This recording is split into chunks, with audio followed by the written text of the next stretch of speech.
Muchas gracias. Creo que siempre nos han dicho que para entender algo que pasa o entender a alguna persona, tienes que ser empática con ella. Tienes que ponerte en sus zapatos. Pero no siempre funciona eso. ¿Por qué? Porque no tienes el mismo entorno que esa persona. No tienes la misma familia, no tienes la misma posición económica, no tienes los mismos sueños o las mismas debilidades. Es difícil ponerte en los zapatos de las personas. Por eso yo me voy a poner en mis zapatos y les voy a decir cómo es la vida en mis zapatos. Tengo 51 años de edad, nací con una discapacidad que se llama osteogénesis imperfecta. Es debilidad en los huesos, lo que ocasionó que yo naciera alrededor de como casi 10 fracturas y a la fecha puedo caminar agarrada de las cosas, pero muy pocos minutos, pero sola nunca. Nazco y la verdad es que la expectativa de vida era nula y los días o semanas o meses que podría quedar viva iba a ser sorda. Nunca entendimos por qué sorda si era un problema de huesos, ciega o con cualquier otra cosa rara, ¿no? Entonces, no había dinero en mi casa como para poder llevarme a un hospital a Europa o a Australia, que era donde había un especialista de mi discapacidad. Y la verdad es que sé que mis papás estaban muy tristes y la típica pregunta que todos nos hacemos cuando algo malo nos pasa, que es ¿por qué a mí? Y yo también digo, ¿por qué no? ¿Quiénes somos para que no nos pase algo malo o algo que después vas a entender por qué te pasó?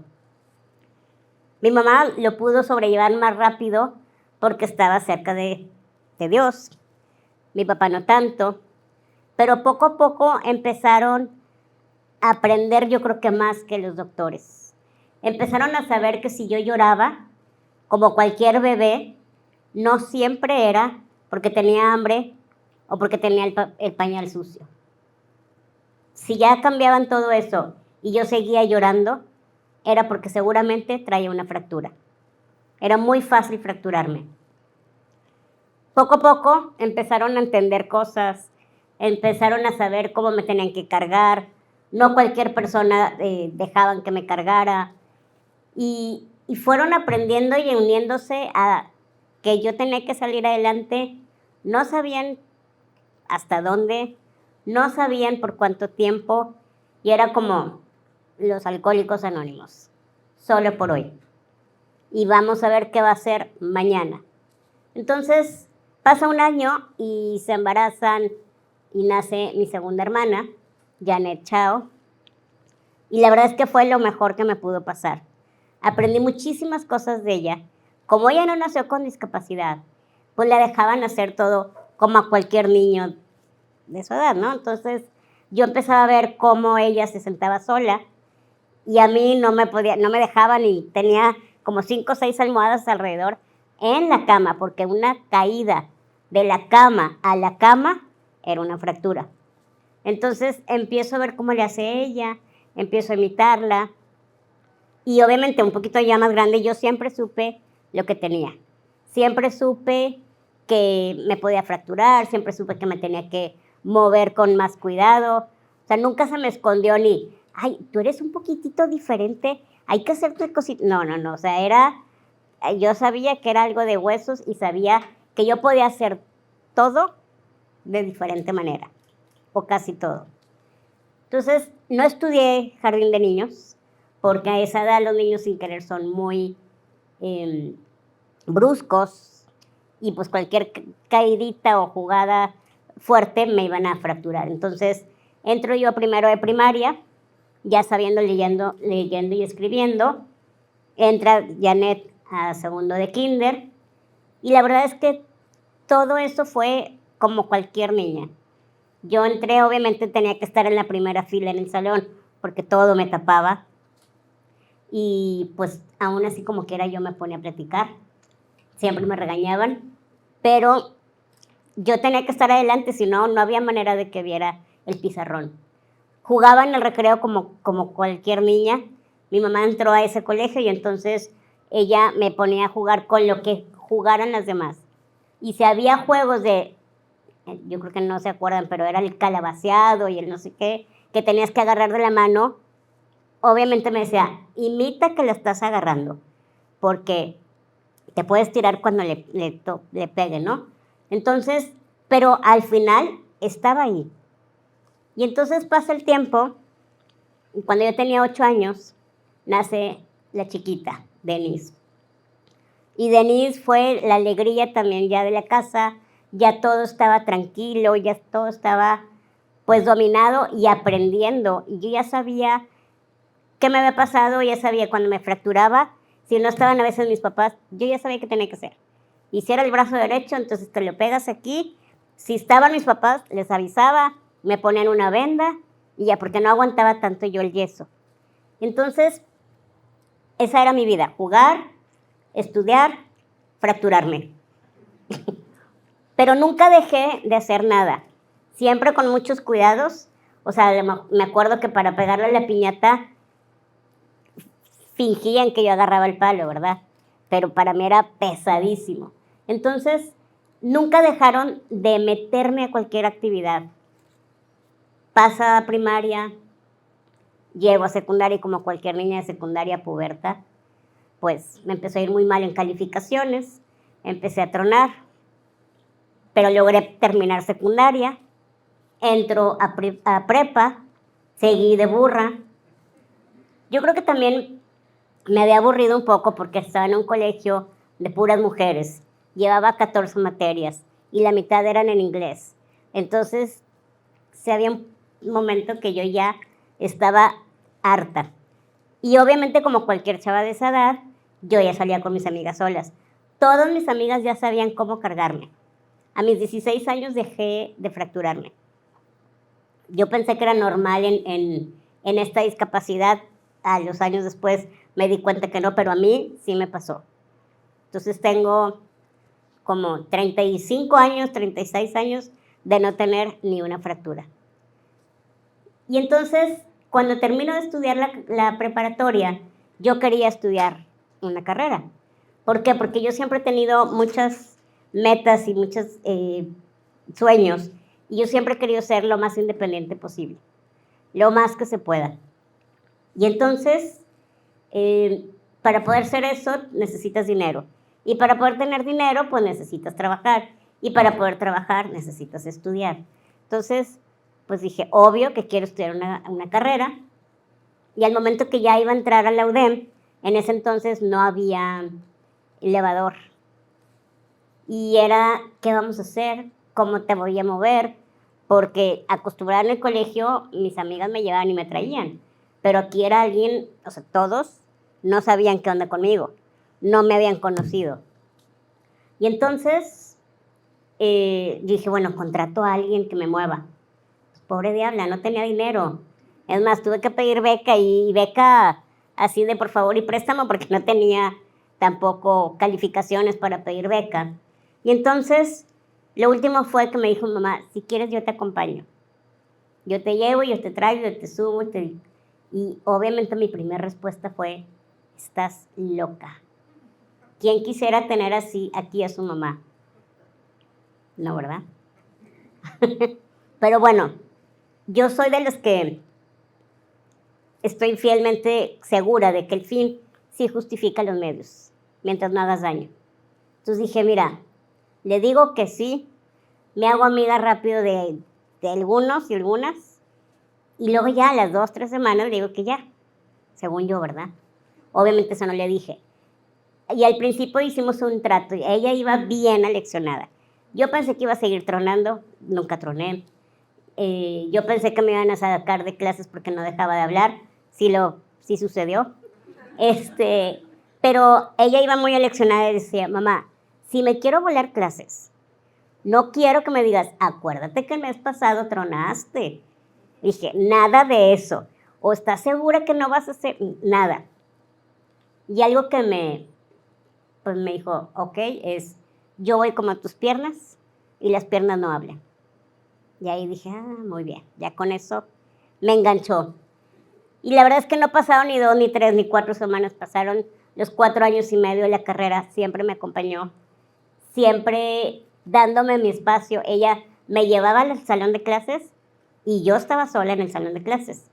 Ya obviamente no iba en la silla de ruedas, me sentaban en el pupitre y ya todos ya sabían qué onda. Entonces, ay, se me cayó la pluma, me la pasas. Hubo una ocasión que en la clase de matemáticas le decía, levantaba, digo, ponía un problema al maestro, ¿y quién quiere pasar? Y pues yo levantaba la mano, acostumbrada que en el colegio yo pasaba el pizarrón. Entonces, pues nunca me pasaba. Y en eso nos cuenta la coordinadora que le dice, oye, ¿qué hago con esa chiquita que me pide pasar? Pero, pues, ¿cómo va a pasar? Si está sentada, o sea, ¿cómo? Dijo, pues no sé, mira, su mamá me dijo que la trataras igual. Entonces, pues si ella levanta la mano, pues es su problema, dile que sí. Bueno, entonces levanto la mano en uno de los problemas y entonces me dice, así, pásele. Y entonces, en ese momento le digo a un amigo, oye, no seas malo, el escritorio del maestro pégalo al pizarrón. Y una amiga me cargó, me senté arriba del escritorio, me pasaron el gis y empecé a resolver el problema. Seguramente se corrió la voz entre los maestros porque luego después sí me siguieron pasando. Y entonces fueron 4 años súper padres, donde mi mamá me daba el tiempo y me daba el espacio, pero me llevaba y me traía a cada salón. En cada cambio de clases o me llevaba al baño o me detenía mis papitas y mi coca, que nunca he cambiado con eso. Ahorita ya sé que abajo hay papitas. Y entonces termino de estudiar y dije, de aquí soy, voy a tener trabajo, pero así, tengo casi un 90% de inglés, ya soy licenciada en mercadotecnia, tengo muchas ganas de trabajar, claro, y pues claro que no. Las puertas cerradísimas, el miedo a tener una persona con discapacidad en las empresas, y entonces yo trataba siempre decía que tenía una discapacidad. En aquel entonces mandabas tu currículum por fax, nadie sabe de los de aquí. Pero yo siempre puse que yo tenía una discapacidad, porque no quería presentarme y ver la cara de cómo la trato a esta chiquita, le hablo bien, me va a entender. Entonces dije, me lo ahorro, y si me van a hablar, pues me van a hablar, aunque sea para conocerme. Total, después de tocar muchas puertas, me dieron ya trabajo. Yo nunca digo, me dieron la oportunidad, esa palabra no me gusta, porque pues hay trabajo y tú das tu trabajo. Entonces, y toqué muchas puertas, tuve trabajos pequeños o en empresas chiquitas, pero yo siempre traía la meta de yo quería trabajar en un gran corporativo. Y después de mucho lo logré. Trabajé en FEMSA 6 años y medio. Después de eso me cambié a otra empresa más pequeña y después, ahorita ya tengo 17 años y medio en Sigma. Empecé en responsabilidad social y luego ahorita estoy en transformación digital, aprendiendo mucho, y la verdad es que pues poco a poco la gente te va conociendo y el ejemplo arrastra cuando ven que hay alguna que ya me conoce. Me pasó una vez en Sigma, cambio de área, porque en el área que estaba ya todos sabían qué onda y me cargaban y me subían y me bajaban. Cuando estaba el baño cerrado, le decía a algún amigo, ábreme el baño porque no le alcanzo la puerta, y si no había ninguna chava, y yo entraba sola porque ahí sí voy con la silla. Y en una ocasión cambio de área y terminamos la junta y nada más había de esa área en donde estaba antes, también se cambió conmigo una amiga, pero los demás no. Entonces termina la junta y salen, y uno de ellos sale pero volado. Y entonces le dice otra, oye, ¿traes prisa o tienes alguna otra junta? Dijo, no, lo que pasa es que yo no le voy a estar ayudando a subirla y a bajarla. Si la cambiaron a esta área, pues, a ver cómo le hace. La gerente debió haber entendido que aquí pues no iba a tener esa ayuda. Bueno, pasaron los años y es uno de mis mejores amigos. Él me sube, me carga, sube la silla. Y hace poco platicando con él le digo, oye, ¿y qué cambió? Me dijo, pues no sé, me dice, pero yo me acuerdo que cuando decíamos, vamos a ir al Oxxo, y decías tú, voy, y yo, ¿para qué quiere ir? Que diga qué quiere y ya, andar con la silla. Y dice, pero luego entendí que por qué no. O sea, ¿por qué tú no ibas a ir? Y nosotros sí. Y como que el trato. Y luego me dice, también eres bien chiflada. Ay, no, yo tengo que estar adelante. Le digo, ¿cuántas veces he quitado a alguien? Me dijo, no, pues nadie. Digo, entonces, creo que el haberme conocido y tratado más, entendió que no era una chiflazón que me pusieras en la silla. Pues no había manera que yo me pusiera. Entonces, fue lo mejor que me pudo haber pasado, tenerlo a él y a muchos como amigos. Y no todo ha sido trabajo ni estudio. Me encanta salir. Antes iba muchísimo de antro. Y ahorita ya no aguanto tanto. Me acuerdo una vez que después de años vi a un jefe y me dice, oye, ¿sigues llegando en vivo? Y yo, ¿por qué? Me dice, digo, ¿a poco se nota? Me dijo, no, pero yo ya sabía que el viernes a las 9 de la mañana pedías tus pizzerolas con salsa y una coca, venías muy desvelada. Digo, pero hice algo. No, no, no, me dice, era lo que más me daba risa, que tú llegabas puntual y todo, pero pedir pizzerolas a las 9 de la mañana con salsa tenía que ser por otras cosas. Amo viajar, me encanta viajar, conocer otras culturas. La verdad es que cuando tuve la oportunidad de ir a Europa, me di cuenta que el mundo que yo soñaba sí existía. Aquí lucho mucho. Aquí, digo, yo agradezco pusieron una rampa, pero difícilmente está condicionado a muchos lugares para personas con discapacidad. Y allá me siento libre. Soy conferencista desde hace más de 30 años y yo sabía que a lo mejor no iba a poder cumplir o llegar con a mucha gente y por eso decidí hacer mi libro, La vida en mis zapatos. Me tardé 5 años en escribirlo. Yo creo que me novatearon mucho para conseguir una editorial y todo. Organicé una presentación del libro cuando no sabía cómo era. Tuve como presentador a Jorge Lozano H., que fue compañero mío en Sigma, y la verdad es que habló muy, muy padre. Se leyó el libro en 3, 4 días. Y la verdad es que he tenido muy bonitas experiencias con el libro. He podido entender y ver cómo la gente, al momento de leerlo, entiende muchas cosas. Ya estoy escribiendo la segunda parte.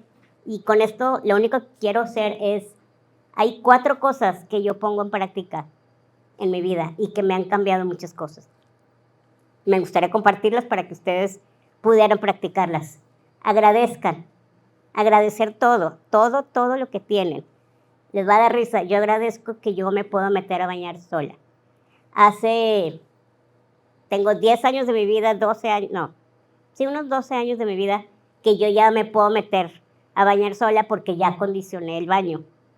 Entonces ya todo está chiquito, me siento en un escalón, yo alcanzo las llaves.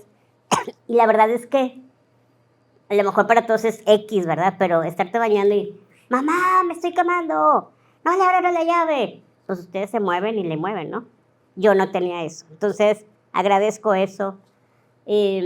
Soñar, pónganse muchos sueños, muchas metas, no tan chiquitas, unas chiquitas, otras grandes. Yo les aseguro que por más loca idea que tengan, la van a conseguir. La tercera es sonreír. Sonreír siempre. Hay veces que tenemos problemas, pero traten de sonreír. Porque cuando tú sonríes, tú te sientes, no sé, te cambia la cara y nunca he visto que le sonrías a alguien y te haga. O sea, le sonríes y sonríe instantáneamente. Y por último, creer en ti hasta el final. Si ustedes no creen en ustedes, nadie va a creer en ustedes. Entonces, créanse fregones y crean que van a lograr todo y se los aseguro, se pueden tardar algunos años a veces. Pero todo lo que yo he hecho, lo he soñado. Me faltan algunos sueños, pero sigo creyendo en mí. Gracias.